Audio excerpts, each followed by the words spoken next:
Good morning guys. This is our day 14 kay Lalamove. So nakaka 2 weeks na tayo.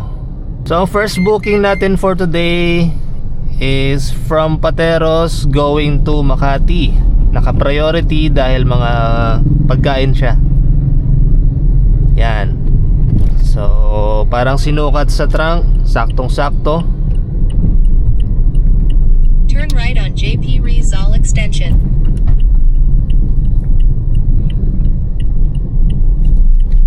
So, deliver na natin to. Let's go! Ayun guys, from Makati, nakakuha na ako ng second booking na naka-priority.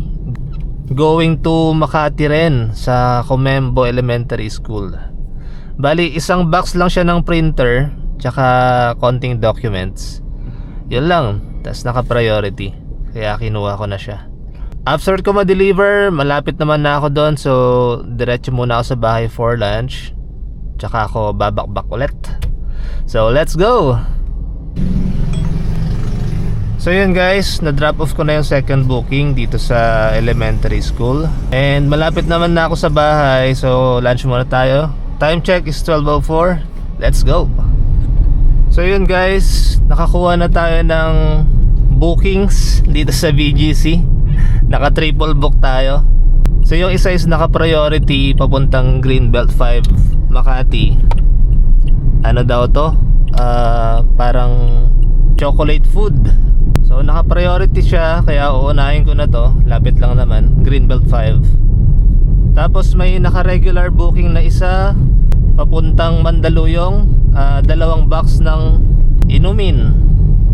And lastly, naka-regular booking papuntang Caloocan North, isang backpack tsaka isang malaking bag. So yun, triple book tayo. So guys, na-drop na natin yung food cake dito sa Greenbelt 5. Ngayon naman, next natin yung sa Mandaluyong, yung 2 box ng inumin. Ayun guys, na-drop off ko na yung 4th booking sa Mandaluyong, yung 2 boxes ng inumin. And then, on the way ako ngayon sa Caloocan North, dun sa 5th booking na isang backpack tsaka isang bag na malaki. According kay Waze, mga 27 kilometers. Ito yata yung first time ko mag-Caloocan North. Mali yata ako nang kuha dito. Layo. 1 hour and 48 minutes. Anyway, let's go. Guys, na-drop off ko na yung 5th booking dito sa Caloocan North. Ito na siguro yung huli kong magka-Caloocan North. Grabe yung mga daan dito, kakaiba. May daan pa na kasyang-kasya lang yung kotse. Doon pinapadaan ni Waze. Yan pala mali. Buti na lang paglabas ko nakita niya na yung tamang daan. Grabe, hindi na ako ulit dito. Tapos may nakuha akong 6 booking dito rin sa Caloocan North papuntang Mandaluyong. So bali, at least meron tayong pa go home malapit. Tapos hanap pa sana ako ng galing din dito, kaso check natin, medyo na trauma ako sa kalsada dito. Grabe. Ayun guys, update ko kayo later. Let's go. Ayun guys, na drop off ko na yung 6th booking from Caloocan North to Mandaluyong, na regular booking lang, saktong pauwi lang. Tapos di na ako nagsabay kasi di ko kabisado doon. Baka maligaw na naman ako. Saan ako dinala ni Waze. Yung tipong pang pang mga motor lang yung daan. Bad trip. Di na ako ulit ng Caloocan North.